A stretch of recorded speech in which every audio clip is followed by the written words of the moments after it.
아들로 하여금 내 죄 모두 담당케 하시고 죄와 죽음과 지옥 권세를 이기신 주님의 은혜를 온전히 힘입도록 우리에게 그 모든 은혜를 베풀어 주신 아버지 하나님, 오늘도 그 은혜를 저희가 기억하며 찬송하며 하루를 시작할 수 있도록 인도하여 주심을 감사드립니다.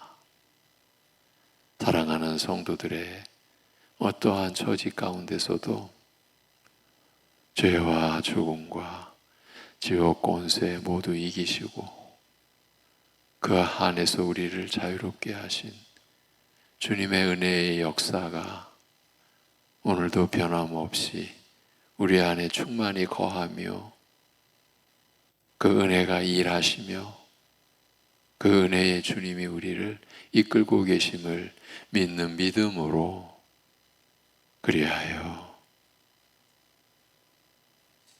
주님이 내 안에 사시는 그러한 믿음이 나타나는 내가 드러나지 않고 오직 주님이 나를 통해 나타나는 그 하루 되기를 소망하며 사는 믿음을 경험하고 그 믿음을 감사하고 그래서 믿음의 주 우리 주님을 찬송하는 하루를 살 수 있도록 하여 주시옵소서. 이 모든 것을 감사드리며 주 예수 그리스도의 이름으로 기도하옵나이다. 아멘. 에베소서 1장 15절 16절 보시겠습니다. 에베소서 1장 15절 16절.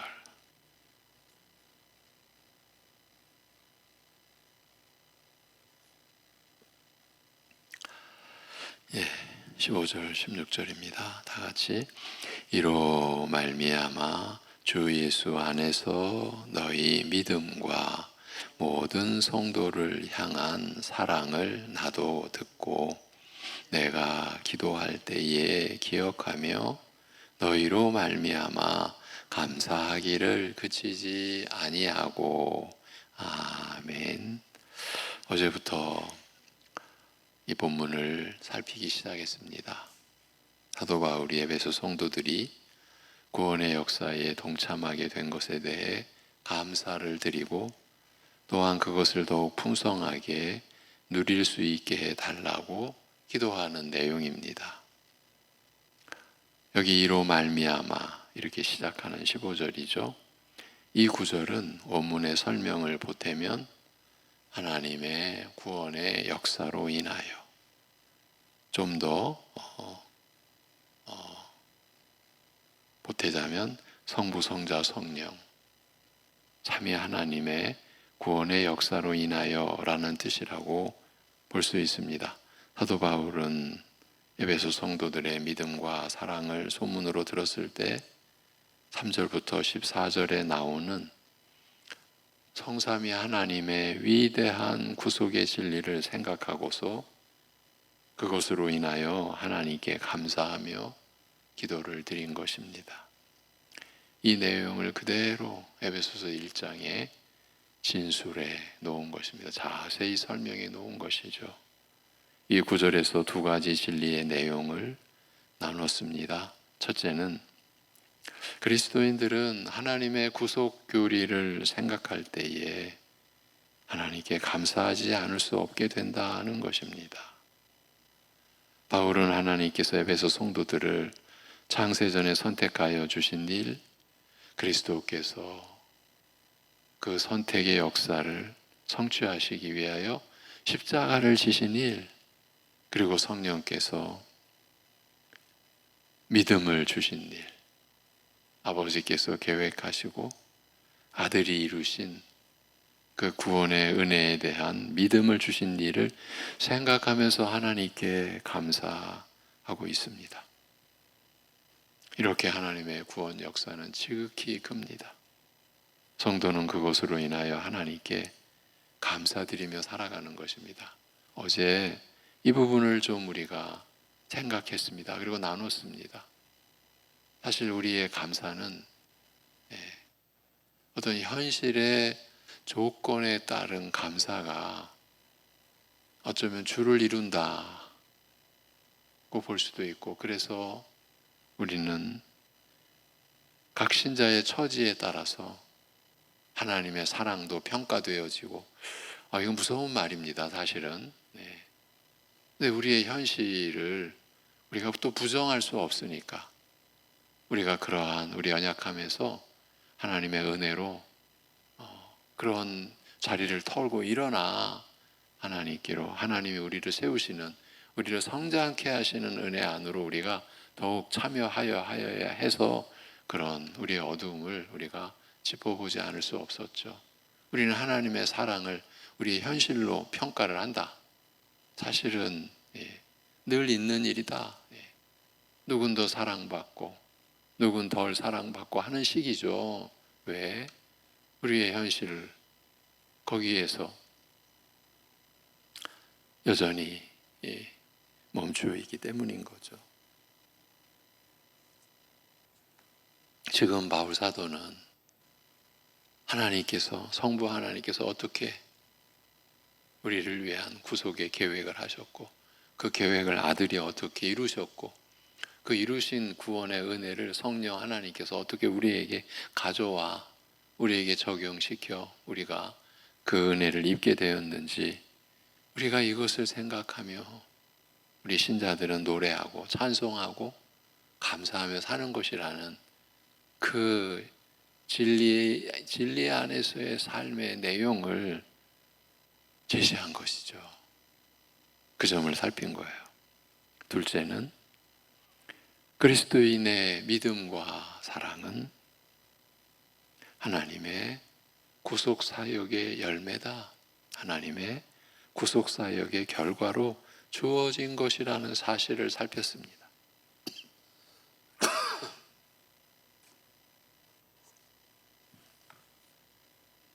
삼위일체 하나님의 구속사역을 인하여 우리 신자들이 믿음과 그리고 사랑을 가지게 된 것입니다. 에베소 그리스도인들이 창세전에 선택을 받지 못했다면 바울은 그들에 대한 믿음의 소문을 결코 듣지 못했을 것입니다. 사도가 그들의 믿음과 성도를 향한 사랑의 소문, 사랑의 소식을 들을 수 있었던 것은 그들이 창세전에 선택받아서 하나님의 자녀가 되었기 때문입니다. 그뿐만 아니라 그리스도께서 이 땅에 오셔서 십자가에서 죽지 않으셨더라면 바울은 에베소 성도들의 믿음과 사랑의 소문을 결코 듣지 못했을 것입니다. 또한 성령께서 각 택함 받은 그들을 인치시고 보증해 주시지 않으셨다면 에베소 성도들의 믿음과 사랑의 소문은 없었을 것입니다. 그렇게 그들이 믿음과 사랑을 가질 수 있었던 것은 그들이 남보다 뛰어나서 그렇게 된 것이 아닙니다. 또한 그들이 남보다 종교적인 열심이 더 많아서 그렇게 된 것도 아닙니다. 지금 우리 얘기하는 겁니다. 우리가 선택받은 은혜를 우리가 찬송하며 감사할 때 사실 우리는 이 믿음에 아직 참여하지 못한 사람들의 마치 우리 스스로 우위에 서서 높은 자리에 서서 그들을 내려보든가 깔아보든가 하는 그런 입장이 될 수가 없습니다. 우리가 이 구원의 은혜에 참여하게 된 것은 오직 전적인 하나님의 구원 사역의 그 역사의 결과인 것이죠. 에베소 그리스도인들의 믿음과 사랑은 오직 삼위 하나님의 구속 사역의 결과, 그 열매다. 어제 우리가 이 점을 나눴습니다. 오늘 우리의 얘기를 사실 나눈 거예요. 에베소 성도들의 그 상황은 바로 우리의 상황입니다. 우리가 지금 믿음을 가지고 있다. 하나님의 말씀이 믿어지게 되었다. 이게 얼마나 기적입니까? 사람들은 믿고 싶어도 이게 안 믿어지는 거죠. 제가 여러 번 우리 성도님 가정의 이야기를 들려드렸죠. 지금은 소천하신 우리 교회 어르신 한 분이 여동생 분에게 평생을 100세 가까이 사셨던 어르신이에요. 평생을 여동생에게 예수님을 전했습니다. 복음을 전했습니다. 기도하지 않으셨겠습니까? 그런데 그 여동생이 언니 나 믿고 싶어도 안 믿어져. 이게 지금 뭐 어릴 때 얘기가 아니라요. 그야말로 80이 넘으신 그 노년이 되셔서 언니가 그렇게 나를 위하고 나를 사랑한다고 그렇게 기도해주고 그렇게 그 좋은 소식이라고 좋은 얘기라고 전해주지만 언니 그래서 나도 믿어보고 싶은데 믿고 싶은데 안 믿어져.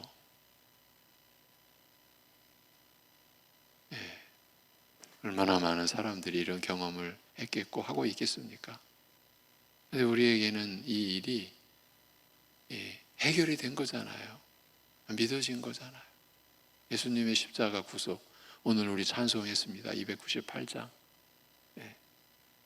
9절 그 신앙 고백 그 구절구절이 얼마나 우리에게 이거 뭐 말할 수 없는 위로죠. 말할 수 없는 믿음의 힘을 주시는 거죠.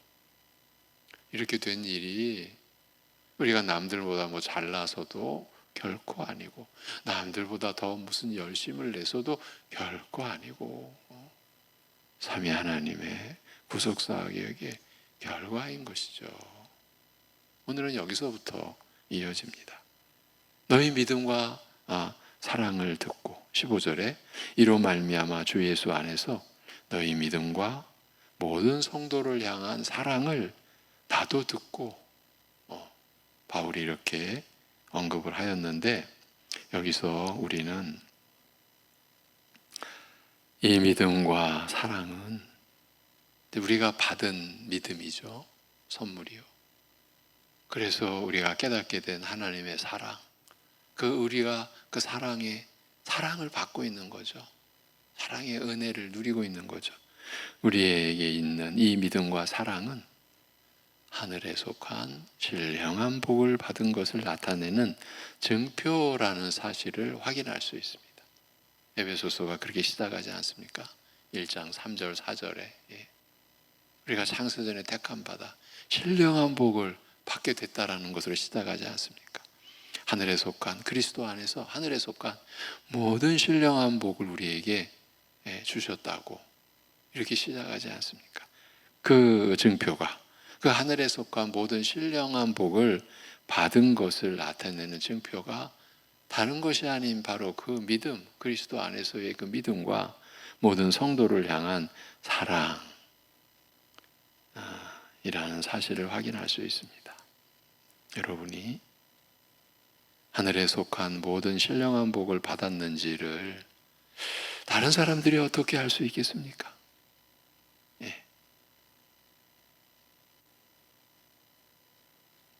여러분이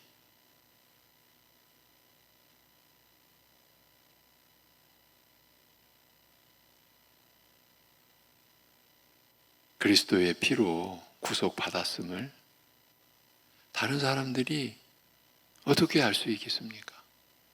성령께서 여러분에게 역사하셨음을 다른 사람들이 어떻게 알 수 있겠습니까? 이 모든 질문에 대한 답은 바로 여러분의 믿음과 사랑을 통해서입니다. 믿지 않는 우리 가족들이 우리와 함께 살아가는 우리의 이웃들이 우리가 이런 하늘에 속한 모든 신령한 복을 받은 사실을 어떻게 알 수 있겠냐는 겁니다. 그에 대한 답은 바로 우리의 믿음과 사랑을 통해서이다라는 것이지요. 첫째는 주 예수 안에서 너희 믿음이라고 바울이 진술한 그 내용입니다. 너희 믿음. 에베소 성도들은 사도 바울을 통하여 복음을 듣고서는 예수 그리스도를 믿었습니다. 믿음은 들음에서 나며 들음은 그리스도의 말씀으로 말미암느니라. 로마서 10장의 말씀이죠. 예. 그들은 바울 사도를 통해 복음을 전해 듣고서 예수 그리스도를 믿게 되었습니다. 그리고 그들은 계속하여 그 믿음을 견지하고 있었습니다. 그들의 믿음에는 하나님이 주신 은혜로 지속성이 있었습니다. 데살로니가전서 1장 3절에서는 그것을 믿음의 역사라고 표현하였습니다. 믿음의 역사. 일하는 믿음. 그 살아있는 믿음이죠. 네. 모양만 있는 믿음이 아닙니다. 그래서 믿음의 역사라고. 일하는 믿음, 살아있는 믿음. 그것은 말씀이 역사하는 믿음인 거죠. 그 말씀으로 말미암아 얻어진 믿음, 곧 말씀이 역사하는 믿음, 그것이 구원 얻는 믿음, 의롭다함을 받는 믿음 아니겠습니까? 하늘에 속한 모든 신령한 복을 받은 자들은 바로 이러한 믿음을 가지고 있습니다. 이러한 믿음을 가지게 된 것입니다. 여러분은 어떻습니까? 주 예수 그리스도를 믿는 믿음을 가지고 있으십니까? 여러분은 살아있는 믿음을 가지고 있습니까? 이런 질문에 불쾌해하는 분들이 있을 수 있습니다. 어떤 의미로는 무시당한다는 느낌까지 받을 수 있습니다. 내가 지금 신앙의 구력이, 신앙의 경력이 얼만데, 아니 주 예수 그리스도를 믿는 믿음을 가지고 있냐고 물으면 어쩌자는 거냐, 이런 식으로죠. 예. 아니 살아있는 믿음을 가지고 있냐고 물으면 어떻게 하겠냐, 이런 식으로 나올 수도 있다는 거죠. 그런데 교회 안에는 이런 질문이 필요한 분들이 있습니다. 여러분, 있습니다. 겉으로 드러나지 않겠지만, 겉으로는 드러내지는 않죠. 그렇지만 예수 그리스도를 믿는 믿음을 가지지 않은 채로 교회만 그저 다니는 교인들이 있고, 그것도 1, 2년이 아니고요. 몇십 년 교회를 다니고 있어요. 그냥 교회만 다니고 있는 거예요. 물론 신자라는 이름도 받고 있죠. 어쩌면 직분도 가질 수 있어요.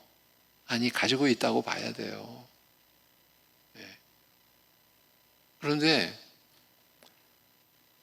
예수 그리스도를 믿는 믿음을 가지지 않은 채로 그저 교회만 다니는 교인들이 있을 수 있는 거예요. 그래서 이런 질문을 하게 되는 것입니다. 이런 질문을 통해서 성령의 역사하심으로 그들의 영혼을 깨워야 한다라는 그러한 마음으로 이런 질문을 드리는 거예요. 여러분, 제가 말씀의 일꾼으로 교회를, 여러분을 섬기면서 제가 충분히 경험한 일이에요. 그래서 두려운 거예요.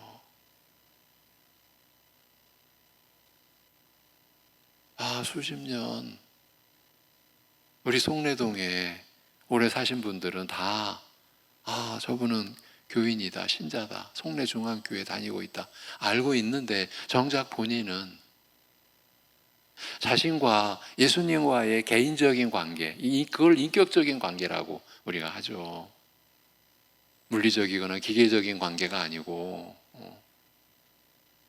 우리가 교회로 이렇게 부름받은 자의 모임으로, 교회로 우리가 이렇게 교회에 지체된 그런 하나님의 섭리 속에서 영적 신분을 지니고 있는데, 그러니까 머리 대신 그리스도의 한 몸을 이룬 교회의 지체죠, 우리 신자들이. 그래서 함께 믿음을 가지고 있죠. 그리고 함께 사랑을 받고 있죠. 그런데 우리 각자, 신자 각자는 주님과 인격적인 개인적 관계 속에서 교회를 이루고 있는 것이죠. 나는 그리스도와 개인적인 관계가 없는 것, 그건 상관없이 함께 있으니까 나는 천국 백성이고 하나님의 자녀다고, 여러분, 그렇게 될 수가 없는 거죠.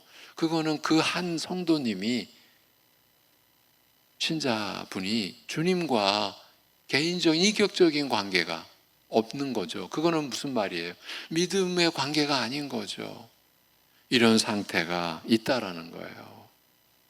얼마든지 있을 수 있어요. 또 주님이 말씀하셨죠. 알곡과 가라지의 이 무서운 비유. 예. 예. 내가 가라지일 수 있는 거잖아요. 나는 무조건 알곡이야. 그래서 바울이 고린도 교회를 향한 두 번째 편지를 마무리하면서 너희 안에 믿음이 있는가? 너희 안에 그리스도께서 계시는가? 이걸 시험하고 확증하라. 시험하라는 것은 살피고 맞는지 안 맞는지 진짜인지 가짜인지 살피라는 거잖아요. 시험하라는 것이. 그것이 지금 초신자들에게 던진 질문이 아니라 거룩한 성도라 그렇게 일컬음 받기까지 하는 교회의 지체들을 향하여 바울이 주신 권면이요 교훈 아닙니까? 그래서 제가 이렇게 여쭌 거예요. 여러분은 어떠십니까? 주 예수 그리스도를 믿는 믿음을 가지고 계십니까? 여러분은 살아있는 믿음을 가지고 있습니까? 이렇게 말입니다. 그것이 이제 그러니까 첫째는 주 예수 안에서의 우리의 믿음이 도대체 우리가 그 모든 신령한 복, 창세전에 선택받아 받게 된 그 하늘에 속한 모든 신령한 복을 받은 사실을 다른 사람들이 어떻게 알 수 있는가?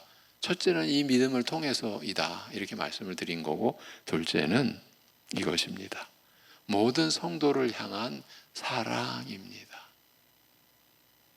제가 이 대목을 준비하면서 사실은 가슴이 먹먹하다고 할까요? 그럼 표현이 참, 이 말씀 우리가 감당할 수 있을까? 오늘날 교회가? 이런 질문이 그냥 자연스럽게 제 뇌리에 차오르는 거죠. 지금 우리가 믿음을 갖고 사랑으로 살아가는데 그 믿음과 사랑을 갖고 있는 우리가 실체가 하늘에 속한 모든 신령한 복을 받은 신분이잖아요.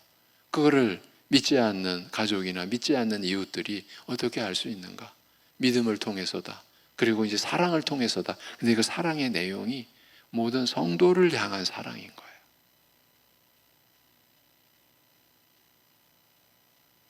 단순하게 질문을 해도 우리는 충격이 임합니다. 지금 우리 송례중앙교회 안에 성도 간에 서로를 그렇게 모든 성도를 향한 사랑을 우리가 얼마나 실질적으로 누리고 있고 그걸 경험하며 살아가고 있는가. 나 한 신자의 입장에서도 모든 성도를 향한 사랑이라는 이 고백을 과연 감히 할 수 있을까? 하나님의 말씀은 이래서 사실은 무서운 거예요. 우리는 살리신 말씀이지만 그냥 가볍게 그냥 넘어갈 수 있는, 사실 이 15, 16절은 그냥 넘어갈 수 있는 구절같이 여겨질 수도 있어요. 14절까지의 그 위대하고 장엄한 구원의 진리의 진술에 이어서 다음에 이어지는 내용에 마치 껴있는 것 같이 뭔가 이어놓는 어떤 연결고리 같이 그냥 그러고 넘어갈 수 있는 구절 같이 여겨질 수도 있어요. 그러나 그렇게 볼 수 없다. 그렇게 봐서는 안 된다라는 거죠. 구원받은 사람은 다른 성도를 사랑하게 되어 있다라는 거예요. 이 말씀이에요. 이 점에 대해서 마틴 로이드 존스 목사님은 다음과 같이 말하였습니다.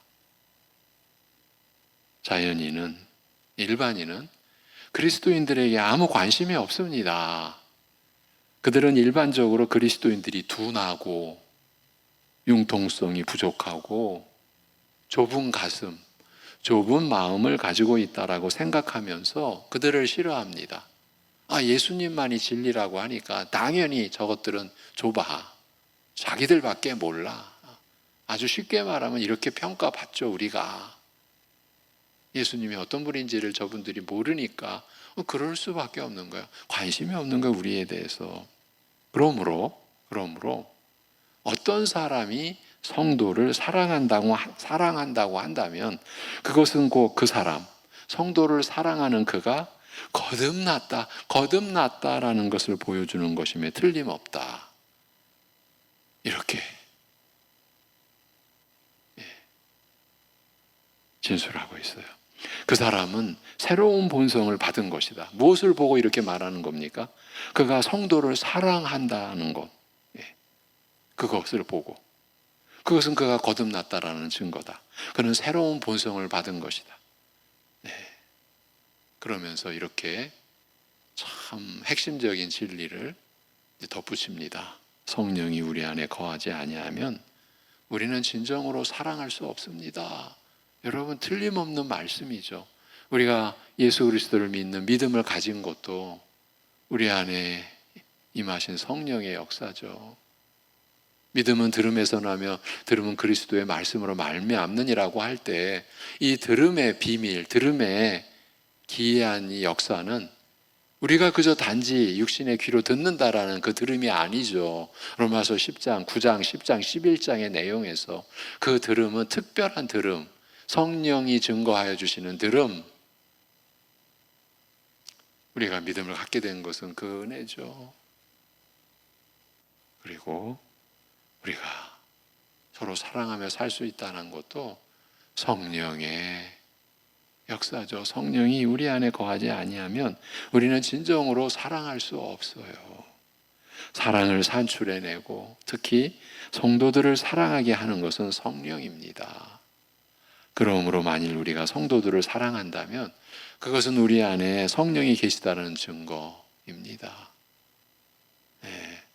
또한 만일 우리가 성도들을 사랑한다면 그것은 우리가 하나님도 사랑한다는 사실을 증거하는 것입니다. 이것이 지금 근 100년 전에 가까운 그 오래전 한 목사님의 이게 설교의 내용이에요.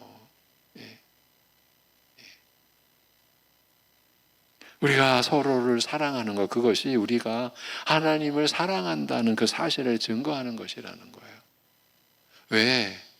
우리가 이 주님 안에서의 믿음으로 사랑한다라고 하는 것이 그저 사람이니까 할 수 있는 일이 아니라는 거예요. 그래서 자연인들은 꿈에도 꿀 수 없는 일이라는 거죠. 지금 모든 성도를 향한 사랑입니다. 나와 어떤 이해관계나 무슨 어떤 관계나 이런 게 아니라 오직 주님의 몸된 교회 안에서의 한 지체된 영원한 천국 가족된 그 성도를 향한 내 성격하고도 안 맞을 수도 있고 내 기질하고도 전혀 어울리지 않을 것 같기도 하고 같이 일하다 보면은 잘 적응하는 것보다 부딪힐 수도 있는 지금 모든 성도 안에는 그런 성도도 다 들어가 있는 거죠. 사람들이 그렇게 말합니다. 그냥 함께 있기만 해도 기분 나빠. 사람들이 그런 말을 합니다. 교회 아니라고 그런 관계가 없겠습니까? 왜? 우리가 다 그런 연약하고 죄된 성품으로 살아왔는데 교회 안에는 온갖 사람들이 그래서 교회만큼 특별한 모임이 없어요. 기적적인 모임이 없어요. 이 세상에는 다 무슨 관계, 이해관계 서로 맞아야 돼요. 서로 생각과 뭔가 뜻과 어쨌든 목적과 어쨌든 모이게 된 어떤 동기들이 있는 거죠. 교회만은 그렇지 않은 거죠. 오직 하나님의 말씀으로 모이게 된 거예요.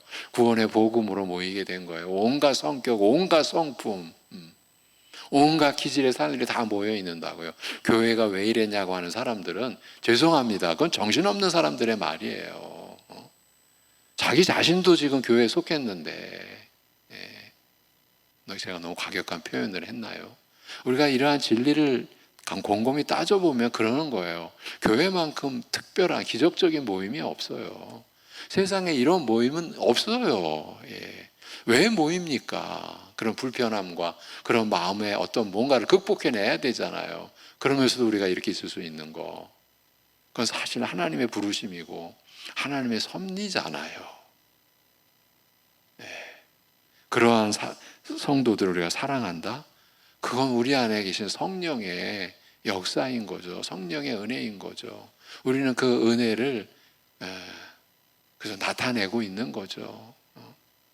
그래서 우리가 서로 사랑한다면 그것은 우리가 하나님도 사랑한다는 사실을 지금 증거하고 있는 거죠. 얼마나 참 놀라운 일이요, 귀한 내용입니까? 오늘은 여기까지 하겠습니다. 그래서 이런 내용 자체가 우리 자신을 어떻게 보면은 통렬하게 돌아보게 하는 거죠. 죄송합니다. 이 말씀만 드리면, 내가 이만하면 됐지. 신앙생활 해오면서 사실은 그 자리가 무서운 자리인 거예요. 지금 자기가 평가하고 있는 거예요. 그것도 하나님 앞에서 이쯤 하면 됐지. 하나님 앞에서 자신을 지금 스스로 평가하고 있는 거죠. 어쩌면 얼마나 오만한 것인가. 그래서 제가 위험한 순간이다, 위험한 자리다, 그렇게까지 제가 표현해 드린 것이죠. 여러분, 우리는 여전히 하나님 앞에서 매일매일 죄사함의 은혜를 우리가 입으며 살아가야만 하는 존재라는 거죠. 그걸 우리가 잊는 거예요. 자기는 멀쩡해. 오늘 그래서 수요 예배 말씀이 참 비판하지 말라. 이 마태복음 7장의 말씀이 참 우리로 하여금 깊이 생각하게 하는 말씀인 거예요. 기도하겠습니다. 하나님 아버지, 주님의 은혜를 우리가 받은 사람들로 이 땅을 살아가는, 그래서 이 땅의 일반 자연인들과 같을 수 없는, 구별될 수밖에 없는 우리 안에 주님 안에서의 믿음과 성령의 역사의 사랑을 오늘 증거받은 말씀, 이 말씀 받게 해주셔서 감사합니다. 이 말씀이 아무리 우리를 찔러도, 아무리 우리를 통렬하게 아프게 해도 우리가 이 말씀을 받지 않으면 변화가 일어날 수가 없고 자라갈 수가 없고 진실로 하나님의 기쁨과 영광이 되는 그러한 자로 우리가 거룩해져 갈 수 없기에 이 말씀을 받게 하여 주셔서 감사함을 드립니다. 아버지 하나님, 오늘도 우리가 이러한 주님의 은혜로 우리가 이러한 주님의 은혜를 힘입어 오늘을 살아감을 잊지 않게 하여 주옵시고, 그래서 우리에게 주어진 일들, 우리가 맞닥뜨려야 할 일들에 우리가 주님의 이름으로, 주님이 주시는 지혜로, 주님이 주시는 용기로 무슨 일이든지 담대하게, 때로는 너무나 어려운 상황에 처해 있다 할지라도 죽은 자를 다시 살리시는 하나님의 능력을 우리가 힘입고 오늘도 살아가는 믿음이 일어나서 그 어려운, 고통스러운, 두려운 상황도 감내해내며 결국 주님과 함께 이겨내며 오늘을 살아왔다라고 주님 앞에 고백할 수 있는 하루를 살 수 있게 하여 주시옵소서. 사랑하는 성도들 가정 안의 일들을 살펴주시옵소서. 그 모든 일들을 아무것도 염려하지 말라는 말씀을 기억하며 그 모든 상황을 맞이하고 감당할 수 있게 인도하시고 도와주시고 붙들어 주시옵소서. 주 예수 그리스도의 이름으로 기도하옵나이다. 아멘.